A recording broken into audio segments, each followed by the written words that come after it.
Welcome to Off Hours, a conversation between Jon Edwards and Chris Manning. Welcome back. How was WorkbenchCon? WorkbenchCon was good, although I must say I am extremely disappointed with how cold it was in Atlanta.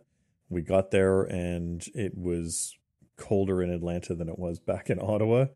And it was wet and raining. And I think the only times I went outside the entire weekend were to get to the hotel and to return from the hotel to the airport. It was not pleasant weather-wise down in Atlanta. So was the conference held within the hotel itself then? The hotel was nice. It's attached to one of the convention centers, one of the large convention centers in Atlanta. So even though it wasn't in the hotel itself, we didn't actually have to leave the hotel to be able to get from our room to the conference center itself. So that was nice. We didn't have to go outside. Actually, I lie. I did go outside for a brief minute. We'll talk about that in a minute. We got a chance to check out some welders and a plasma cutter, and that was understandably held outside, not indoors. And you still have all your fingers? I'm not going to cut my finger off with a plasma cutter. maybe a table saw or something, but not a plasma cutter. So yeah, we didn't really go outside very much during that trip, but it was a worthwhile trip, a lot of fun, exhausting as always. Our flights were miserably delayed. Every single flight that we had was delayed, including one that was outright canceled. So that was always fun. The wonders of modern air travel. Gets you anywhere you want to go, but not when you want to get there. Mm-hmm. So I saw early on in your time there, you picked up a new fidget spinner.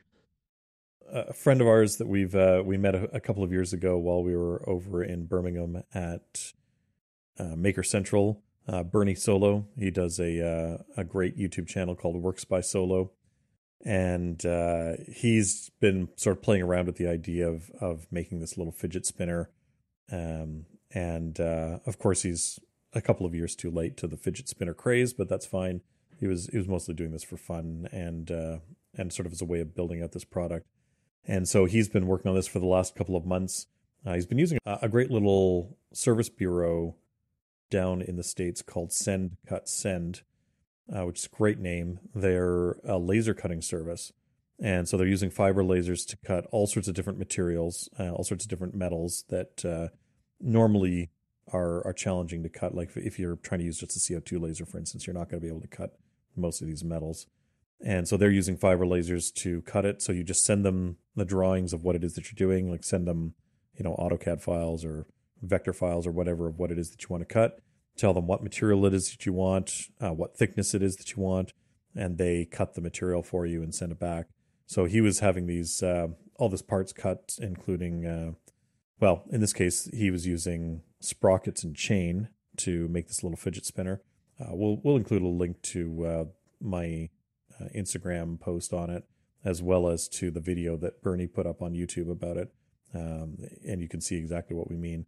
But he was using Send Cut Send to cut the design and sort of make the parts for this project.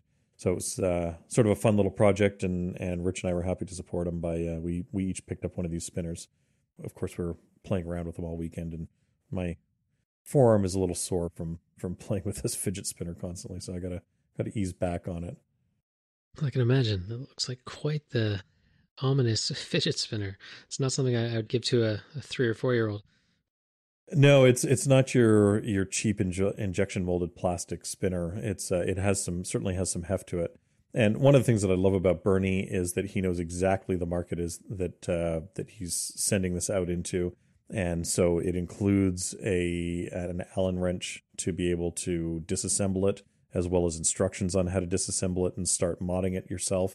So I've already got some ideas that I'm gonna probably make a couple of custom pieces for it to make mine stand out a little bit from everyone else's. So you mentioned you got a chance to play some plasma cutters as well?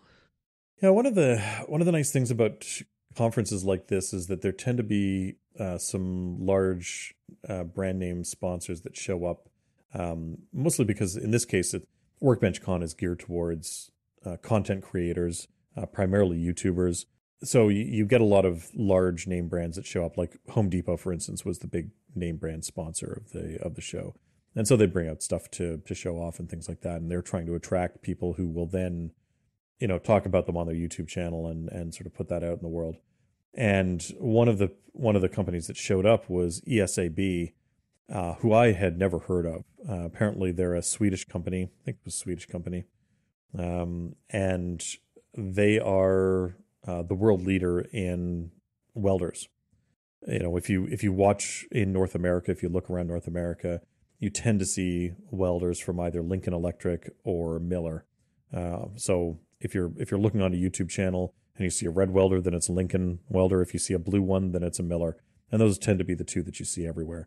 And if you walk into a welding store here in Ottawa, those are the two brands that you'll see, unless you're going to somewhere cheap like a Harbor Freight or a Princess Auto, and then you'll see these really low-end, off-brand welders that are being mass-produced in China and are unfortunately really not worth your time and effort.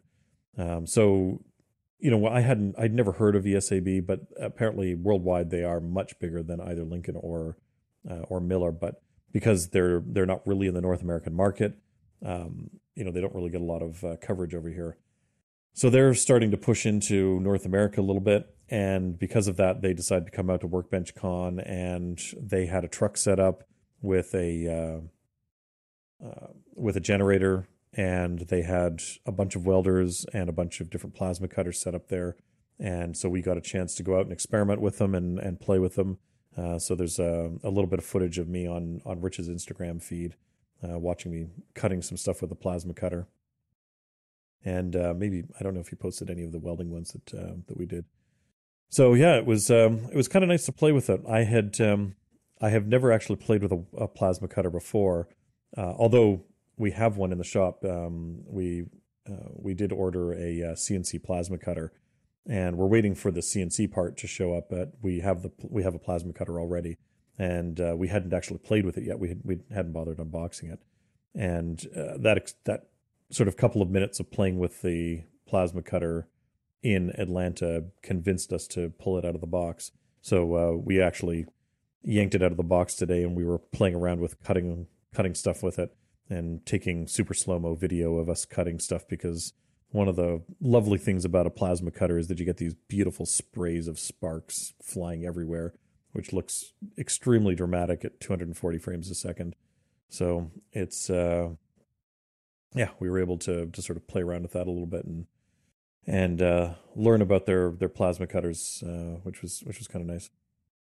Yeah, apart from something like, say, a proto saber, it's probably a plasma cutter is probably the closest thing you could get to using something like a lightsaber in real life. Oh yeah, and it's terrifying, absolutely terrifying how quickly it will cut through a piece of steel. You can't really appreciate how fast it cuts until you're cutting through a 1/4-inch piece of steel, and the guy's telling you need to move faster. And I'm like, I thought I was moving fast. And he's like, no, you need to move faster. I'm just like, okay. and even today I was cutting through some, we had some 1/4-inch mild steel today. We had some aluminum. We had some stainless steel.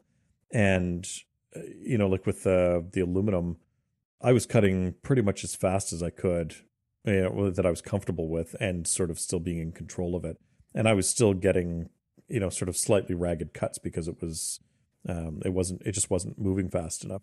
So yeah, it's unbelievable how quickly you can cut through things. And I think the one that we have now, it's not a really, really high-end plasma cutter. You can certainly get more powerful ones than the one we have. And even then, I think it'll cut through 1/2-inch steel. So it's a sizable piece of kit in terms of what it can do, what it can accomplish.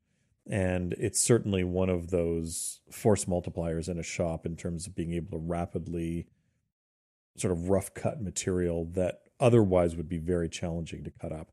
Because in some cases you've got large sheets which you just can't put into a bandsaw, or you can't, maybe cutting it with an angle grinder would be really, really awkward and slow.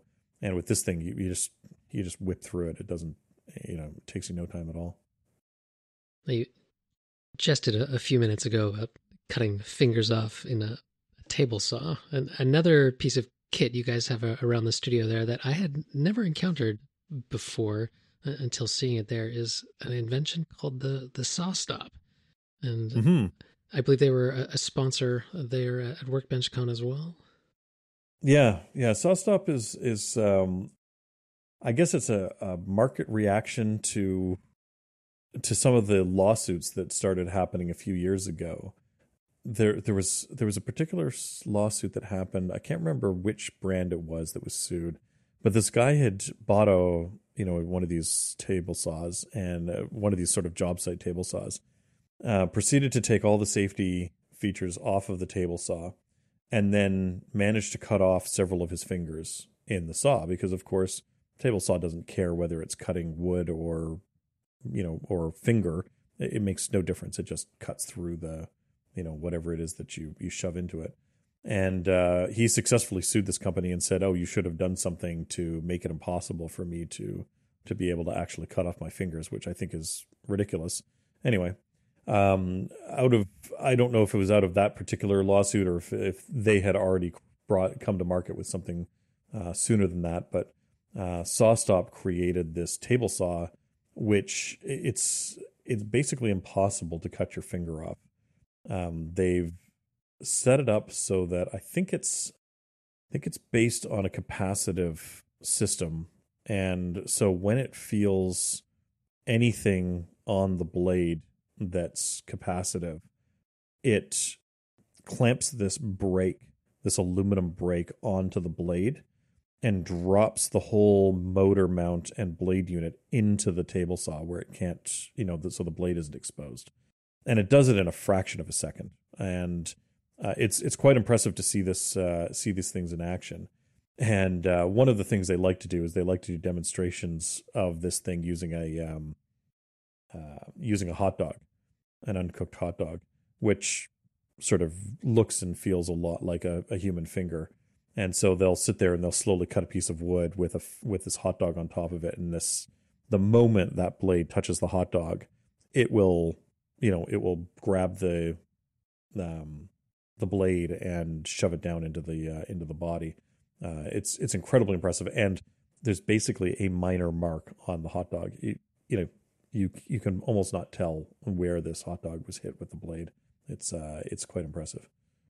And it used to be that the inventor of this would actually use his own fingers to demonstrate that, but yeah, you couldn't pay me enough money to shove my finger into one of these things. I don't care how, I'm sort of two minds about it. It's as you mentioned, it's a tool that we've now got in the shop. Rich decided to buy one as a new table saw for the shop. He already had a Delta table saw that he'd been using for years, and wanted to get a newer table saw and a second table saw, just because there's often times where you want to be able to have one table saw set up with, let's say, a dado stack for cutting a wider channel and some wood, but you also want to be able to have a single blade set up so that you can easily go back and forth between the two. And it's a bit of a luxury having two table saws. First off, we have enough room for two table saws, which is an absolute luxury. But also being able to keep the setup on two different saws means that you can quickly go back and forth between the two, and it saves you a huge amount of time in terms of setup and everything. So that's nice. And then also there's the benefit of being able to use the second saw as an outfeed table for the first saw. So if you're cutting something large like a sheet of plywood or something like that, then you can easily outfeed the sheet of plywood onto the other table, and it doesn't do weird things. So Rich bought this SawStop table saw, and regardless of the SawStop part of it, the actual safety feature that prevents it from cutting your finger off, I have to say that it is a beautiful saw. It is incredibly well designed and has a lot of really nice features to it. They clearly put some time and effort into making a premium table saw, which is nice to see. So you're not just buying it because it's got this safety feature built into it. You can comfortably buy it because, frankly, it's a really, really well-built table saw. So yeah, that's in the shop. We've used it a couple of times, and I have to say it is a joy to use. And for anyone who may not be familiar with what capacitance is, like, our bodies are conductive. So electricity will pass through our bodies, and this is how the touch screens on our phones and tablets and whatnot all work. So what this device does is effectively turns the surface of the saw blade into a sensor in the same way that the surface of your tablet or your phone is touch sensitive. And as soon as it feels anything at all coming through that will conduct electricity, it's going to trigger the mechanism to stop the saw, because wood itself is not conductive. It's resistive in its dry state. If you get wood wet, it's also going to conduct electricity. So I would not advise cutting any wet wood on a saw stop, because you're going to be out a bit of money having to replace the mechanism that keeps your fingers safe when you're cutting dry wood.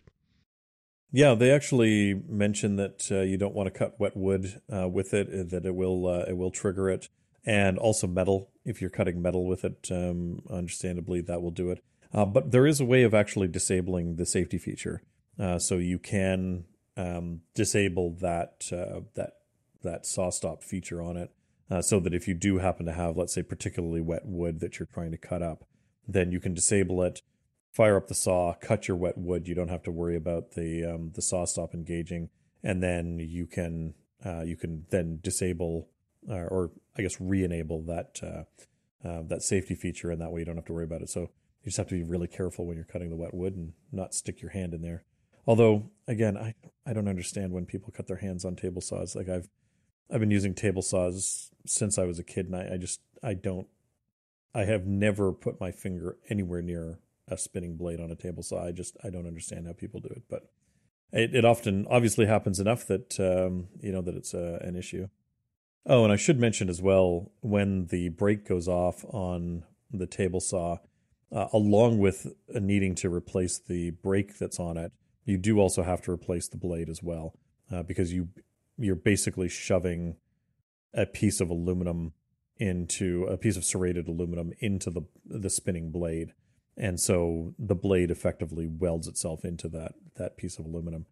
So I'm sure you could probably dig it out, but it's not worth it because your blade would be destroyed. Mm-hmm. So you're replacing the blade as well as the actual brake mechanism.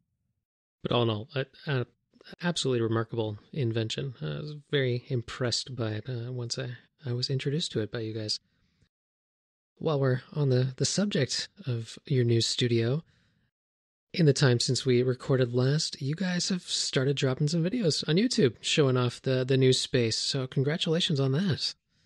Thank you. Yeah, we've started posting videos up on Rich's channel, Low End Design channel on YouTube. We'll have a link to that in the show notes if you want to go check it out. And we've had 3 videos up there now. The first one is from the very first day that we had the keys to the shop. So it was hours after we got access to the new studio space. And it's a brief walkthrough. Rich is sort of walking through the space and showing off exactly how it is that when we got it, and giving some ideas about what we think we're going to do with the space. It's funny watching these old videos. I've been editing some of them recently, and seeing these old videos. First of all, seeing just how different the space is now compared to what it was then, because that was the middle of November when we shot that first video. And then on top of that, of course, some of the decisions that we were saying, oh yeah, we're definitely going to do this, and we've certainly changed our mind on a few things. So it's kind of nice to see, and it's nice to have that process documented. So there's a few videos up there. You start to see some of the changes that are happening, and we've got a few more that we've already filmed that are getting us up to the sort of the current day. Today we were shooting video of the new LED lights that we were putting in. And we've also shot footage about a bunch of other things, including the electrical work that we had done. And so it's kind of nice to be able to document this and be able to actually talk about what we're doing, because a lot of people are curious. They've never had a chance to build out a shop like this. So it's nice for them to see what's going on. And then on top of that, it's nice for us to have a sort of documentation about where we began and just how far we've actually come in the last couple of months. Mm-hmm. It's really remarkable. And the lights you mentioned too, also remarkable how much power those things punch out. For people who've been sort of hanging around in the YouTube space and looking at machine shops and stuff like that, a brand that came to my attention maybe about a year and a half ago, one of the YouTube channels I follow, they ordered some of their fans. And this is the Big Ass Fan Company. They've got a donkey as their logo on the side of their box. And when they say big ass fans, they make some truly big ass fans. Like I think they've got one that's 30 feet in diameter. Absolutely massive, massive fans designed for pushing heat down in the winter and sucking it up in the summer so that you can get the air conditioning down to where people are. And along with the fans, they also make some unbelievable LED lighting. And so we ordered a bunch of LED lighting. The shop space had sort of a measly number of fluorescent tubes in there. And during the day, it's not so bad because we have this huge south-facing window, which allows in a huge amount of light. But even then, on an overcast day like today, or if you're working after hours, or I guess in the winter, it's not necessarily after hours. It's just, sort of the middle of the afternoon when the sun goes down. It was pretty dark in there, and it wasn't really comfortable to work with the small amount of light that the fluorescents were putting out. So we bought a bunch of their LED lights, and we finished installing those today. And it is remarkable the transformation that it makes. It's quite impressive just how much light those things throw. So I'm really happy we got them and that we installed them. We had talked about a couple of other solutions that we'd thought about, and frankly, these things are amazing. I would highly recommend them to anybody who's looking to put a large amount of light in either an existing shop or a new shop. They're absolutely remarkable.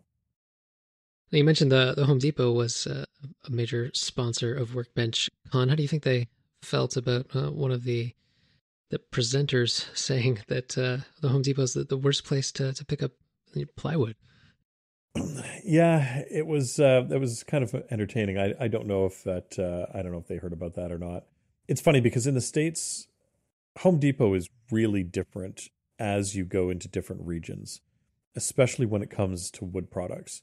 And they do really source a lot of their products locally. And when I say locally, I don't necessarily mean, they're not sourcing lumber here in Ottawa, for instance, but they're sourcing it sort of local to this. They're sourcing it local to this region. And so, for instance, when you buy dimensional lumber here in Ottawa and you're using it for building, let's say, regular stick frame construction, then you're getting, I think is it spruce that you're getting up here? It's something like that. It's a really crappy, sort of very fast growing softwood. But when you go into some parts of the U.S., like for instance, you go down into the Tennessee area, you start getting southern white pine. And the reason they're using southern white pine for the dimensional lumber is because it happens to be really, really cheap down there. But it's so much nicer than the stuff that we get up here. And so you do get some big variance in terms of what's available in terms of wood products. And the funny thing is that up here, yeah, so they tend to be a better place for buying plywood than Lowe's or Rona is here in the Ottawa area. Yeah, so we bought some high grade plywood from Rona, and it was absolutely horrible stuff. It was compared to the stuff that we bought from Home Depot up here in the past, it was really not very good. So going forward, we're actually buying that stuff from Home Depot. But in some parts of the world, the plywood that you're getting from Home Depot is absolutely miserable.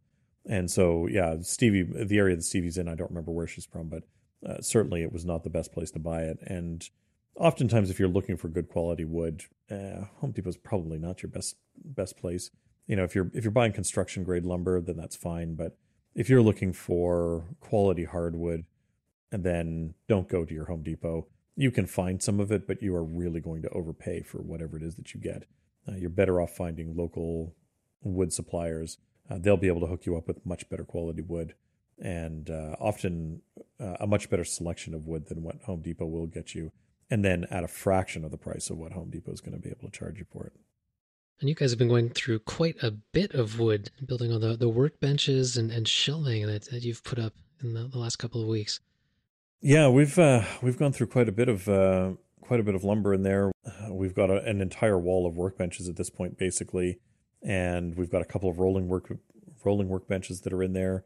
That's something else we're filming some video for, is the sort of the low-end standard bench, which Rich created in his shop originally, and we've sort of standardized on for our work in there. So yeah, we've gone through quite a bit of lumber, quite a bit of plywood trying to get those things set up. But it's so nice having large horizontal surfaces now to be able to work on. It makes such a difference when it comes to getting things done in a shop space. So yeah, slowly but surely we're getting various workplaces set up. Certainly the wood side of the shop is getting much closer to actually being up and running and ready to go. On the metalwork side, friend of the show, Paul Burberry, came out a few weekends ago and helped me level up some of the machines. It is important with machining equipment, especially precision machines, that you actually level them properly. They don't tend to work very well if you don't level them. You end up with slight twist in the bed if it's a lathe. And so you end up with inaccuracies as you're turning things. And so it's extremely important that you, mount them so that they're rigid and they're on a solid surface. But then on top of that, once they're on that solid surface, you really do need to make sure that they're actually level. Otherwise, you're not going to get accurate results out of the machine. And in some cases, like the 16-inch South Bend that I have, the really large lathe that I have, it's amazing how much of a difference it makes in how the carriage moves back and forth. There's a big wheel on the front of the carriage to move it from one end of the bed to another. And before we leveled it up, it actually took some effort to move. And now that it's all leveled and it's all straight and we've taken the twist out of the bed, it's incredible just how free moving that large carriage is. So it does make a difference. And if you're concerned about accuracy when it comes to your turning in particular, you really do need to make sure that you actually level them properly and you take care when you're setting up these machines. Anyone who may not have caught previous episodes, I think it'd be very easy to underestimate just how many benches you're talking about when you say that you have a full wall of benches and shelving now. So, yeah, that wall is 100 feet long. Actually, just to be accurate and to annoy Rich, it's actually 96 feet long. And then on top of that, I guess we're not using all 96 feet for workbenches. One section of it's going to have the Rich's CNC router set up on it, and my casting setup is going to be set up on another section of it, and we've got another bit that's set up for welding and plasma cutting, and then there's a 12-foot wide roll-up door on part of it as well. So the entire 96 feet is not covered with workbenches, but it is a significant amount of it is actually covered in workbenches, which is nice. And so I'll have to do a count tomorrow and see just how many linear feet of workbench we have on that wall now. But it's pretty impressive. And a lot of it's continuous. I can think there's at least 24 feet of continuous bench space on that wall right now, for sure, and probably more. So it is nice having that much bench space. And the system you use to mount the shelves is quite clever as well. We used a French cleat system for mounting the shelving units to the wall. That's something we've done a quick video on as well to show off what we're doing. So a French cleat uses a pair of angled pieces of wood that sort of lock into each other. And so you put one board up against the wall and you actually screw it to the wall with a 45-degree angle sort of going down into the wall itself. And then you make a matching piece that goes on the backside of the cabinet. And then you just basically hang it on there, and the weight of that shelving unit will pull it down into that dovetail basically and lock it in place. But the nice thing is that you just have to lift up the bottom of it and you can comfortably slide that shelving unit along the wall as far as you have a French cleat on there. So it's a very nice way to very quickly mount this sort of thing, this sort of a heavy cabinet or heavy shelf unit like what we've got, and be able to quickly mount it on a wall, move them around as you need to, and get them in the right place. And then, of course, you can still secure them to the wall afterwards if you want to, if you don't want it moving around on you afterwards. But it's a really nice system.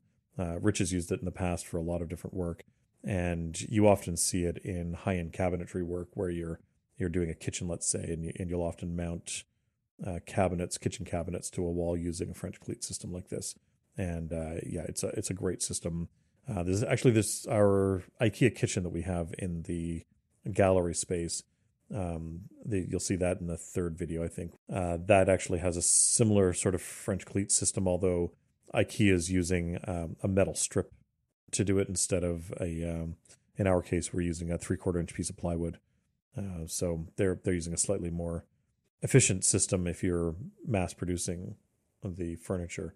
But in our case, it was easy just to use a 3/4 inch strip of plywood and put a 45-degree bevel on it. And it makes the installation go so fast. It's quite impressive. And have your lathes all found a home now that you've got the electrical drops in?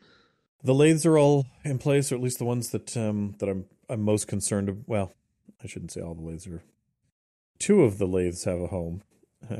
Two of the many lathes have a home right now. So the Cromwell lathe, which is what I use as my precision lathe, my large precision lathe, and really what I tend to be doing casework on these days, watch casework. That has a home and it's been leveled and it's set up. And then the large 16-inch South Bend lathe, that's been set up and configured. Rich's 10 by 22 metal lathe, that's in place and sort of set up. We haven't really used it or had much need for it, but that is there and ready to go. My watchmaking lathes, those haven't been set up yet. We still haven't worked on the upstairs office / shop space. So that's still waiting for some more work to be done up there before I get the watchmaking lathes up and running up there. And you recently sent me a new shop watch. You're considering getting. I don't know. This doesn't sit well with me, this particular timepiece. But I am impressed by how well received it appears to have been by the general populace. I'm thinking it could be the perfect shop watch or maybe the perfect dive watch. Yeah, it's a Kickstarter that somebody, Rich was. Yeah, of course it was Rich who sent me this. And this watch is based on a Casio F91W, which is a very, very mass-produced, very cheap watch. And what they decided to do was they 3D printed a resin case to put the movement into. And so they drop the movement in, and then they fill up the space with liquid resin and cure that resin afterwards. So it's essentially a solid state watch by the time it's done. Being an electronic watch, of course, you don't need to be able to wind it or anything like that. The battery is in the back and it gets captured in there with, along with the movement itself. So yeah, they've created this solid state watch out of basically a solid block of resin with this Casio electronic movement inside of it. And I could tell when I sent it to you that you were absolutely horrified by the idea. Oh, horrified's a bit strong, but it's not my cup of tea. It is amusing because the idea behind it is that they will set it to whatever your time zone is when you purchase it. They'll ask you what time zone you're in, so you can get it set to Eastern time or GMT or whatever you want. And once it's set, that's it. You can't readjust it. You can't fix the time on it. If it wanders, and it probably will wander, then too bad. It's just going to be off a little bit. And they expect the battery life should be somewhere around 10 years. So you're going to have a 10-year watch, and after that, it shuts down. So it's sort of an amusing idea. I can understand why it's sort of hit enough popularity on Kickstarter, just because it is one of those things that will sort of get some attention. Watches in general get attention on Kickstarter, but this is sort of an amusing idea. And as you sort of mentioned in the lead into this, it may be the perfect shop watch because it's cheap and pretty much indestructible, right? If it gets scratched up or whatever, just need to bring it over to the buffing wheel and buff out the scratches in it, and I'm good to go. So maybe the perfect shop watch for me. It's just epitomizes the disposable, finite nature of a lot of consumer products these days. I have to say that the name bothered me a little bit too, because I mean the Casio in and of itself is a solid state product in the electronics sense. So it's not like that this suddenly makes it solid state. I guess in more of the noun sense, it is more solid state because absolutely nothing about it can move any longer. You can't push any of the buttons. It is what it is. To each their own. It's kind of amusing. I may back it. I haven't decided yet, and just for giggles. Yeah, I'm sure you'll have plenty of fun with it if you do. And as I said, it's sort of the perfect thing, and again, it might be the perfect dive watch. I mean, it's completely sealed. No, I say perfect dive watch. The thing would be horribly illegible under any sort of distance underwater. And in no way useful to a diver apart from No. And that's right. It has none of the useful features that a diver needs, and you can't even get to the backlight button on it. So, it's actually a horrible dive watch. Sorry, Matt. I don't mean to imply that it would actually be a useful dive watch, but it would certainly be, water resistant down to some ridiculous depth just because it is completely sealed in. So yeah, it's kind of amusing. We'll see what comes out of it though. The indestructible side of it reminds me a little bit of for whatever reason, the Casio G-Shock that was worn by an indigo dyer in there's a book called A Man and His Watch, and this perfectly, I believe it used to be a white Casio, has taken on this incredible hue just because of the dye that this gentleman works with day in and day out. And of course the gentleman's hands are dyed by the indigo that he's working with as well. Casios have earned their reputation for a reason as being made of real tough stuff. If you want to get a quartz watch and you want it to be reliable, yeah, go with the Casio. They're suggesting that it tends to wander by about 15 seconds a month. I don't know that that's that common. I think it probably wanders less than that, but over the 10-year period, it's certainly going to have wandered by multiple minutes. It's maybe even significant minutes. So we'll see what happens. And of course, it also isn't going to be able to keep track of that horrendous daylight savings time that we have to deal with on a regular basis. Although maybe by the time this dies, we'll have finally abolished the daylight savings time system. So we'll see. Who knows? Hopefully, we'll have that abolished by the time this Kickstarter actually starts shipping. Yeah, that'd be nice. Doubtful, but nice. I sadly, it's unlikely to happen in Canada, but I know Europe is quickly moving towards the idea of abolishing daylight savings time. So hopefully they do, and that catches on around the rest of the world. Yeah, it would certainly save a lot of lives. It certainly would, and stop pissing me off on a yearly basis. Oh, and there are more accurate Casios out there as well. With you get thermocompensated and radio controlled and all that sort of stuff as well. If you want to get into the higher price tiers of the Casios that are out there. But of course, those probably aren't going to last quite as long battery-wise either. So this is probably one of the longest in terms of battery life, which is why it's appropriate in this case. And it's impressive how far they've come with the analog quartz watches out there as well, with a number of movements now on the market that can get up to 10 years of battery life. And in terms of accuracy, it's impressive as well. Was it Seiko released a super accurate quartz watch this year, and I think they're talking about it giving up less than a second a year, something like that. It's quite impressive. I don't recall the specific watch. It might have been Citizen. I don't know if Citizen or Seiko, but a number of companies have certainly strove to make incredibly accurate watches. Then, of course, you have the outliers who actually have shrunken an atomic timekeeper down to almost watch size. So some will pass it off as a watch, but that is also likewise impressive. I believe Hoptroff was one of them, and then another firm out of Hawaii as well. Yeah, I'm not sure you can convince me to wear an atomic watch on my wrist. I think the radio controlled watches are probably as good as you need, but not sure that I need to actually put an atomic watch on my wrist. Well, your Apple Watch is pretty darn close in terms of accuracy. It's kind of Absolutely. Yeah. it's almost eerie when you get a whole bunch of them lined up in a row on the same face, particularly if you're using like one of the cartoonish faces, the Mickey Mouse or the Minnie Mouse, and they're all tapping their foot precisely in sync. And that's just it. These days, obviously, if you need an accurate timepiece, look at your phone.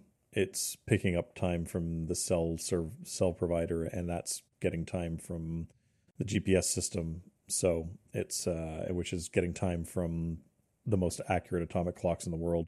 So it's pretty unlikely that your phone is going to be off by any significant amount. And if it is, then it's probably been unable to connect to any kind of network for a significant amount of time. And it's notable just how far that technology, well, I shouldn't say the technology itself, how far cell phones and smartphones have come in such a short period of time. Because the early iPhones were terrible timekeepers. But then they didn't have GPS units in them, and they also probably weren't contacting the cell providers as often because they wanted to save on battery life and things. So yeah, it's amazing how much advancement we've had in 13 years in terms of being able to connect to the network and get quote unquote frivolous updates like time updates, right? And so yeah, you're right. It's amazing how much of a gain we've had in that time. Now the Casio F91W is among one of the most mass-produced timekeepers on the planet. On the complete opposite end of the spectrum, we have George Daniels, who produced less than 30 pocket watches entirely by hand in his lifetime. And an interesting article published on Watches by SJX recently showcased a watch that he was not able to complete before he passed away. It is a part of the Daniels Trust, is currently on display at the Clock and Watchmakers Museum exhibit in the Museum of Science in London. And it's just, I find this to be a really fascinating piece of horological history, and it provides some insight into the process and craft of Daniels that I would say really wouldn't have otherwise. This is a piece of horological history that is sort of frozen in time. It's interesting because this is probably, I guess you could say this is actually the rarest of the Daniels watches because it's nearly complete but isn't actually complete. So it in some ways it's even rarer than the ones that he did finish. And as you say, it's interesting because it presents a sort of time capsule of a master watchmaker partway through finishing a watch. Although I haven't had a chance to really dig into this article, and I'm not sure how much detail it actually goes into, but it looks like it is, large part of this is actually complete. It's not as though, this is, let's say, 5 or 6 parts and a main plate. There's significant work that's been done on this watch. It looks like the tourbillon and a cage and everything has already been finished. The barrels are there. Like there's a significant amount of work that's been done on this watch.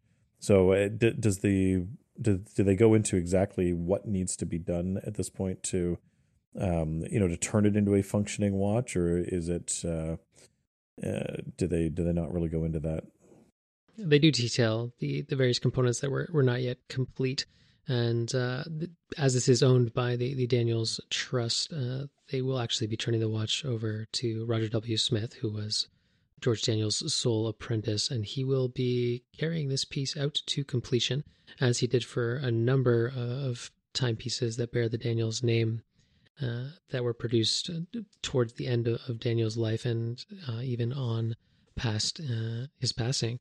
So he will be at some point in the future completing this watch, and it's unknown yet whether it will be sold off or not, but I imagine it would be sold at some point to help perpetuate the Daniels Trust and keep that going on long into the future. And I have some mixed feelings about this. I can see both sides of the coin. I would just hope that before beginning down that path, that Smith would document in detail with photographs and measurements and whatnot all the various components and whatnot in the state that they're in right now, just so that we can maintain this snapshot in time of George Daniels' process. Hmm. Yeah, I agree. I think it would be nice to make sure that there's some documentation of it. Although, as you said, this certainly wouldn't be the only watch that was made or finished after Daniel's passing. Certainly, a number of the anniversary watches that were made, I think it was the anniversary watch, they were finished after that series of watches was finished after Daniel's passed. So this certainly wouldn't be the first time that some of watches with his name on it were completed without him. Obviously, this is significant just because it's a pocket watch and it's a one-off of this particular piece. As you say, it's sort of mixed feelings as to whether or not to conserve this piece as it stands today, or whether to sort of do a partial restoration, partial finish and completion of it. I think it would be nice to see this piece completed. If there was significantly less of this piece finished, I think I would have a bigger problem with it. But considering the fact that the vast majority of this watch has already been finished, and it was finished by Daniels himself, I'm less concerned about that. Like I don't feel as though this is sort of a fraudulent piece because Roger's coming and finishing it afterwards, and it has George's name on it. I think that in this case it's reasonable just because George has already done the lion's share of the work to really get this piece finished and working. I'm pretty sure that this watch could be used as a functioning watch right now, just based on the parts that are in there. Like it looks pretty. Well, there's no hairspring or balance, if I remember correctly, so it's not going to tick. Okay, I hadn't actually seen that, but it's not far off though. I mean, it's it's got the coaxial escapement in it. Aside from springs, it's probably not. It really probably is not that far off from being able to actually tell some kind of time. So I have fewer problems because of that, just because of how much of it has already been finished. That concerns me less. And frankly, if it can be used as a way of maintaining the trust and continuing to perpetuate that George Daniels trust, I think that in the long run, that's probably a better service to horology than than maintaining a watch that's partially complete like this. I think that will be far more productive use of its sort of abilities than sitting in a case in the Science Museum and sort of looking weird that because it's partially finished. And the one area where Roger is going to have to exercise the most artistic license in bringing this watch to completion is on the dial side of the watch, because there are no drawings, nothing exists for how Daniels envisioned this piece looking in the end. But there is enough historical record and evidence of the way that he completed his watches and what those dials look like, and there's enough continuity and DNA within those that I think that Roger will be able to strike the right note and be able to make something that looks quintessentially like a George Daniels timepiece. Yeah, I don't think that's particularly challenging when you consider how close Daniels stuck to sort of the Breguet aesthetics when it comes to pocket watches, and that Roger himself has continued that tradition and stuck very closely to it, even with his wristwatches. I don't think that's going to be a particular challenge. I think we can all assume that it's going to be a frosted silver dial with some barleycorn, engine turning on it, and hand engraved numerals that are going to be inked. I don't think it's going to be particularly difficult to get that. Maybe there'll be some decisions to make there in terms of raised chapter rings or gold rings that are around it or something like that. But even then, there isn't enough variance, I don't think, in Daniel's work that's going to be too much of an issue to do. I think that's all pretty close to linear at this point.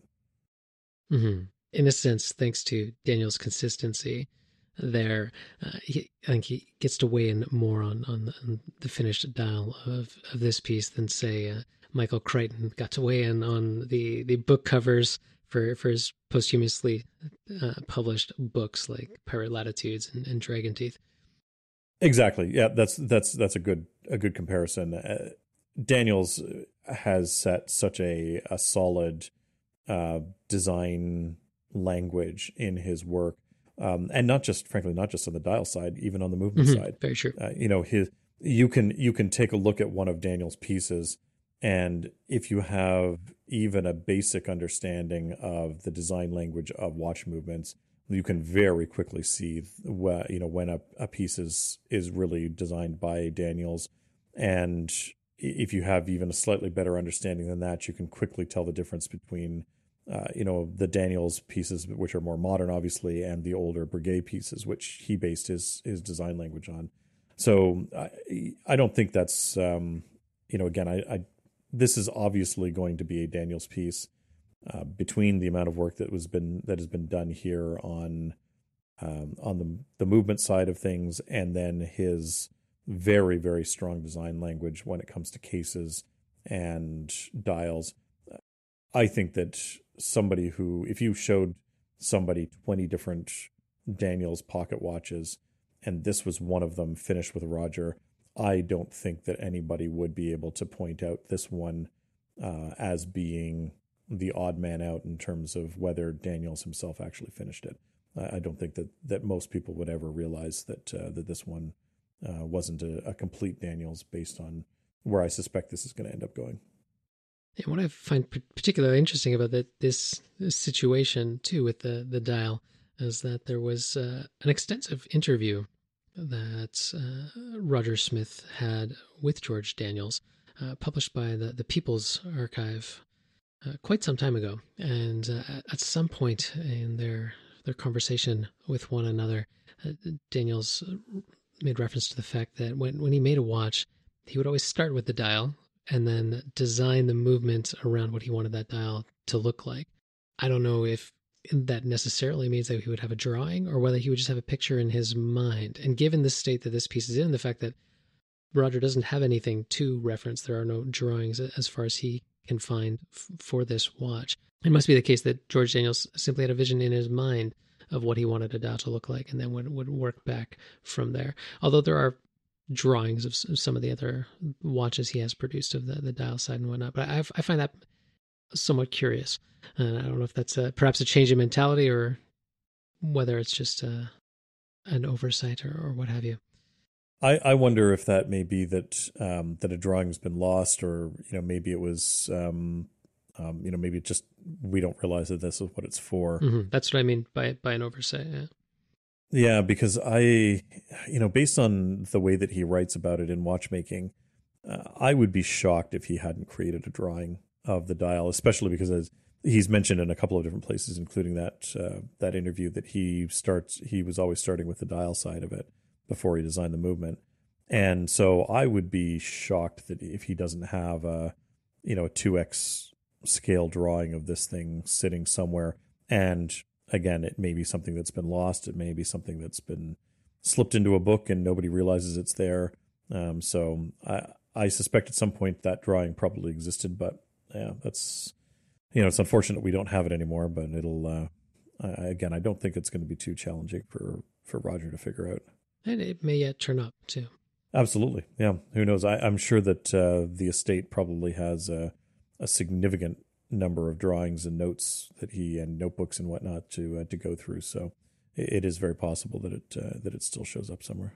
Well, however this plays out, I am looking forward to seeing what Smith decides to do with this piece. And I trust him wholly with this. There's not a better person on the planet to be entrusted with this piece of horological history.